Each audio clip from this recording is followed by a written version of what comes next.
মাতৃভাষা দিবস আন্দোলন শুরু হয়েছিল। 1952 সালে মাতৃভাষা দিবস আন্দোলন শুরু হয়েছিল এবং সেই শহীদের রক্তের বিনিময়ে আজকে আমরা ভাষাকে স্বীকৃত করতে পেরেছি, আন্তর্জাতিক বাংলা ভাষার স্বীকৃতি পেয়েছি। আজকে আমরা এই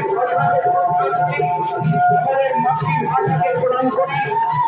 সারা বিশ্বে এই